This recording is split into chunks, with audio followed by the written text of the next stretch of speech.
एक बार की बात है, गौतम बुद्ध अपने आश्रम में अपने सभी शिष्यों को शिक्षा दे रहे थे कि दुनिया की सबसे तेज छुरी हमारी जबान है और दुनिया के सबसे खतरनाक हथियार हमारे शब्द है, जो बिना किसी का खून बहाए लोगों को अंदर ही अंदर मार सकते हैं।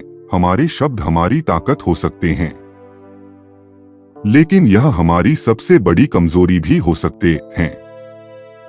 अगर हमें नहीं पता कि कब, कहां और क्या और कितना बोलना है। यदि हम सही समय पर सही इरादे के साथ सही शब्दों का प्रयोग करते हैं तो यह हमें एक सफल व्यक्ति बनाता है। लेकिन अगर हम सही समय पर सही इरादे से सही शब्दों का इस्तेमाल नहीं करते तो यह हमारे जीवन को नर्क से बदतर बना सकता है। तो दोस्तों, आज की इस वीडियो के माध्यम से मैं आपको बताने वाला हूं कि चुप रहकर कैसे हम अपने जीवन को बदल सकते हैं। आपको चुप रहने की शक्ति का एहसास इस वीडियो में होने वाला है। वीडियो शुरू करने से पहले कमेंट बॉक्स में नमो बुद्धाय लिखकर वीडियो को लाइक जरूर करें। तो चलिए शुरू करते हैं। जापान में एक बहुत ही प्रसिद्ध बौद्ध भिक्षुक रहा करते थे। उनका नाम रिसाई था। रिसाई अकेले रहते थे। दुनिया के शोर शराबे से दूर जंगल में वो रहते थे और वह बड़े ही ध्यानी और प्रभु भक्त व्यक्ति थे, इसलिए वह पूरे जापान में बहुत अधिक प्रसिद्ध थे। एक दिन एक राजकुमार रिसाई के पास आया और बोला, हे प्रिय भिक्षु, मैं हमेशा थका हुआ, निराश और परेशान महसूस करता हूँ। मेरा मन बहुत अशांत रहता है। हालांकि मेरे पास सब कुछ है, दौलत, शोहरत, सुख सुविधाएं जो हर व्यक्ति चाहता है या पाने की इच्छा करता है, लेकिन फिर भी मेरे अंदर इतनी अशांति और चिंता क्यों है? रिसाई ने उसकी बात बहुत ही ध्यान पूर्वक सुनी और कुछ सोचने के बाद कहा, तुम इस प्रश्न का उत्तर जानते हो, बस तुमने कभी इस प्रश्न को हल करने की कोशिश नहीं की है। रिसाई ने आगे कहा, मैं एक रिसर्च करना चाहता हूँ, क्या तुम मेरा साथ उसमें दोगे?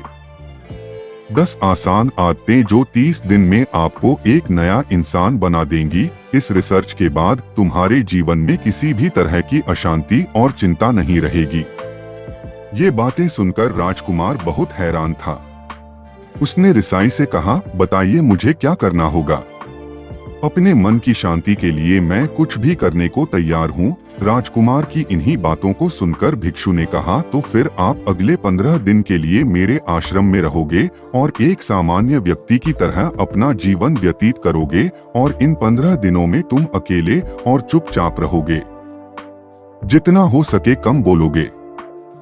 राजकुमार उस भिक्षु की बातें सुनकर सहमत हो गया। पहले दिन राजकुमार को लगा कि उसका मन सामान्य से अधिक अशांत और विचलित है। उसके मन में तरह तरह के विचार आ रहे हैं और वह आम लोगों की तरह जीवन जीने में असहज महसूस कर रहा है। उसे अंदर से बोलने की इच्छा हो रही थी, लेकिन वह चुपचाप रहा। उसके मुंह से एक भी शब्द नहीं निकला, बस वह चुपचाप बैठा रहता। लेकिन रात होते होते उसे अंदर ही अंदर शांति का अनुभव होने लगा। उसके लिए यह अनुभव अजीब था।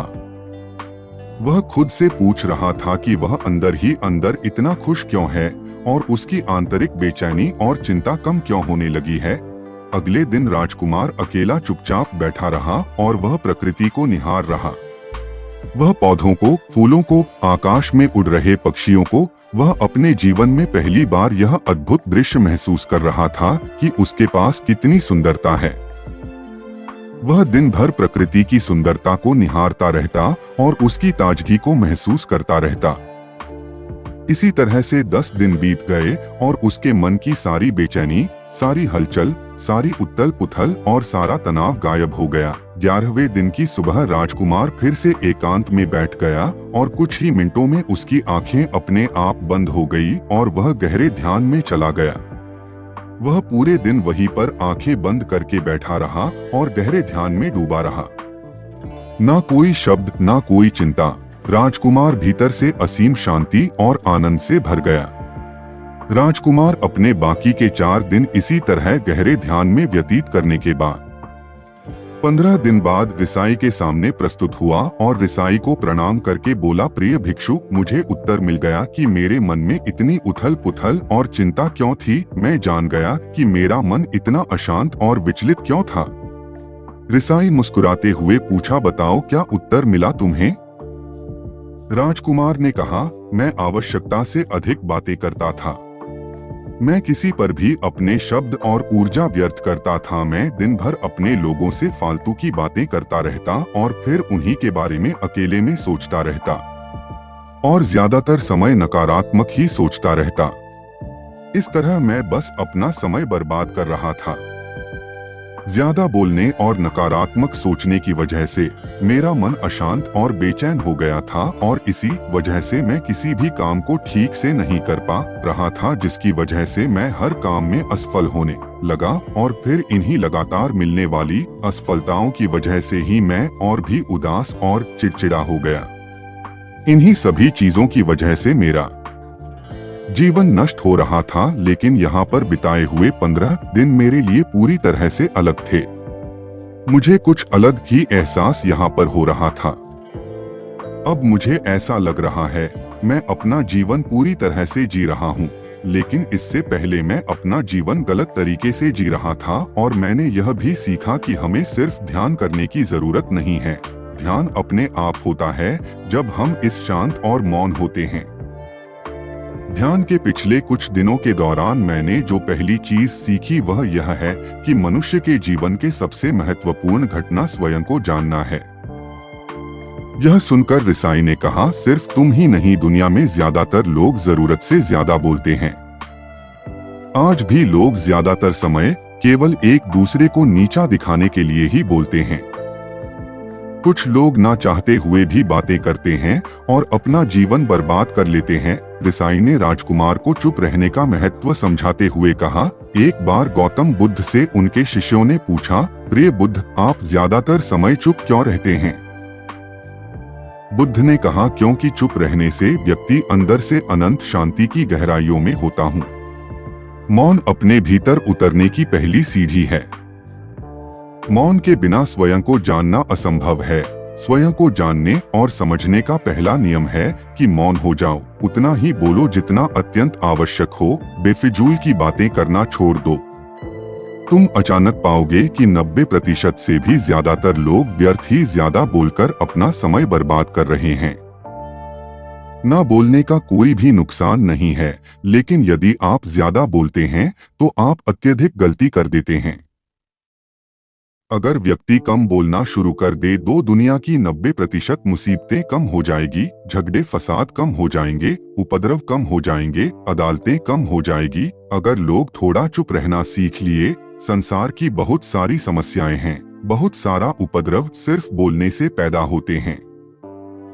सारी बात मौन सीखने की है। जब तुम नहीं बोलते तब तुम एकांत में अकेले हो गए। भरे बाजार में भीड़ में खड़े हो नहीं बोलते। हिमालय के शिखर में पहुंच गए। जिसने मौन की कला जान ली वो भीड़ में भी अकेले होने की कला जान लेता है। वो अपने भीतर ही डुबकी लगाने लगता है। एकांत में तो आदमी स्वर्ग में है। दूसरे की उपस्थिति ही बेचैनी पैदा करती है। पहले तुम्हें चुप रहने की शक्ति को धारण करना होगा। इससे तुम अधिकतर ऊर्जा को बचा लोगे और फिर इस स्थिति में पहुंच जाओगे कि तुम कम बोलने लगोगे। अगर तुम किसी के यहाँ पर जा रहे हो और परेशान हो जाओ तो ऐसे में उचित है कि आंखें बंद कर लो और अपने में खो जाओ। वहां से आपको ताजगी महसूस होगी, क्योंकि तुम्हारे अंदर ही जीवन का वो स्रोत छिपा हुआ है, वह किसी दूसरे में नहीं है। इसके बाद राजकुमार उस रिसाई से पूछते हैं, आखिर कौन हमें अपने अंदर तक लेकर जाएगा? ये बातें सुनकर रिसाई बुद्ध कहते हैं, तुम्हें स्वयं ही अपने अंदर उतरना होगा और वहीं से परम राज्य जीवन का आनंद ले पाओगे।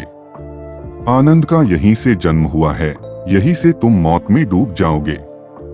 यही तुम्हारा सूरज उदय होगा और यहीं से अस्त होगा। इसी प्रकार तुम बार बार डुबकी लगाओ। जब भी तुम डुबकी लगाकर लौटोगे वहां से तुम पाओगे फिर ताजगी भरी जीवन की नई संपदा मिलेगी। इस नई शक्ति के जन्म होने से तुम्हारी थकान गई, उदासी गई, चिंता गई। जैसे कोई स्नान करके लौटता है तो शरीर शीतल हो जाता है, शांत हो जाता है। ऐसे ही जब कोई भीतर से साफ होकर वापस आता है, मौन में स्नान करके लौटता है, तो समस्त अस्तित्व, समस्त व्यक्तित्व शांत और मौन हो जाता है, आनंदित हो जाता है। जब तुम आंतरिक मौन की उस पराकाष्ठा पर पहुंच जाओगे, तब तुम पाओगे कि बोलने से भी तुम्हारा मौन खंडित नहीं होता, वो बना ही रहता है। उसकी एक अंतर्धारा लगातार तुम्हारे भीतर बहती रहती है। तुम बोलते तो हो, तुम शब्द का उपयोग भी करते हो, लेकिन वो तुम्हारे मौन को खंडित नहीं कर पाती। एक बार गहरे मौन में स्थिर हो जाओ, फिर तुम्हारी वाणी में भी मिठास आ जाएगी। तुम्हारा बोलना संगीत पूर्ण होगा, तुम्हारा बोलना सत्य होगा। तुम बोलोगे तो दूसरों पर भी शीतलता छा जाएगी। जैसे ही तुम अंदर से चुप होते हो, तुम इतने शक्तिशाली होने लगते हो कि समाज की निर्भरता तुम छोड़ने लगते हो और तुम्हारे जीवन में एक मस्ती आती है जो केवल दीवानों के जीवन में होती है। तुम्हारे चेहरे पर एक नई रौनक आ जाती है, तुम्हारी आंखें किसी अमृत के समान हो जाती है और तुम अनंत शांति के समुद्र में डूबने लगते हो। इतना कहकर भिक्षु रिझाई ने अपनी बात खत्म की और वो मौन में चले गए। राजकुमार उनका धन्यवाद कर कर अपने महल में चला गया। दोस्तों, आपने भी अनुभव किया होगा कि बहुत ज्यादा बात करने से दिमाग अशांत हो जाता है, जिससे हम अपने दिमाग पर नियंत्रण खो देते हैं और साथ ही अपना ध्यान भी खो देते हैं। जो लोग बहुत ज्यादा बोलते हैं, उनके पास किसी एक काम पर ध्यान केंद्रित करने की काबिलियत नहीं होती। वो अपने किसी भी लक्ष्य पर पूरी तरह से केंद्रित नहीं कर पाते। अगर हमारा दिमाग एक जगह केंद्रित नहीं है, तो हम जीवन की सच्चाई नहीं समझ पाते और ना ही मनचाही सफलता कभी हासिल कर पाएंगे। इसके अलावा भी आपने देखा होगा कि जो लोग अधिक बोलते हैं, वो अक्सर लोगों के बीच हंसी का पात्र बन जाते हैं, और जो लोग कम बोलते हैं और अपनी बात पर कायम रहते हैं, उन्हें लोगों से सम्मान मिलता है। लोग उनकी बातों को सुनते हैं और उन पर भरोसा भी करते हैं। जो लोग जरूरत से अधिक बोलते हैं और अपने विचारों के बारे में पक्के नहीं होते, उनका दिमाग स्थिर और विचलित रहता है, शोर से भरा रहता है, और एक अशांत दिमाग वाला व्यक्ति जीवन में किसी भी चीज में सफल नहीं हो पाता, क्योंकि वह किसी भी काम में फोकस नहीं कर पाता। यदि किसी व्यक्ति को यह पता है कि उसे कब, कहां और क्या बोलना है, तो वह व्यक्ति सच में बहुत बुद्धिमान है, और ऐसा व्यक्ति जहां भी जाता है, उसका व्यक्तित्व आकर्षण का केंद्र बन जाता है और वह जो कुछ भी करता है उसमें सफल अवश्य होता है। अगर हम किसी महान और सफल व्यक्ति के व्यक्तित्व को गहराई से देखें, तो पाएंगे कि वो कम बोलते हैं और कम से कम शब्दों में अपनी बात खत्म कर देते हैं। वो बोलने से पहले वो चीजों और जिसके बारे में उसे बोलना है, उनके बारे में गहराई से सोचते हैं।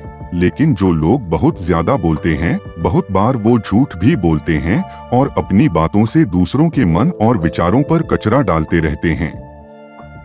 वह ज्यादातर समय दूसरों की बुराई करते रहते हैं, इसलिए उनके अपने भी उनसे नफरत करने लगते हैं और उनसे बचने की कोशिश करते हैं। हमारे भारतीय उपनिषदों में कहा गया है कि हमारे शब्द वास्तविक ब्रह्म शक्ति हैं। मौन से धैर्य आता है, धैर्य से ध्यान, और ध्यान से हम अपने जीवन के बारे में जागरूक हो जाते हैं। इसलिए अगर हम ज्यादा बात करते हैं, तो हम मौन को खो देते हैं, जो मन की शांति का पहला स्तंभ है। दोस्तों, आज से हम भी चुप रहने का अभ्यास अवश्य करेंगे। आज से हम भी वही बोलेंगे जो जरूरी है, और हम कोशिश करेंगे कि कम से कम शब्दों में अपनी बात खत्म करें, और हो सके तो कोशिश करेंगे कि रोज कम से कम 30 मिनट एकांत में चुपचाप बैठेंगे। और मुझे पूरा विश्वास है कि इससे हम सबके अंदर एक सकारात्मक बदलाव जरूर आएगा। तो हम मौन को खो देते हैं, जो मन की शांति का पहला स्तंभ है। दोस्तों, आज से हम भी चुप रहने का अभ्यास अवश्य करेंगे।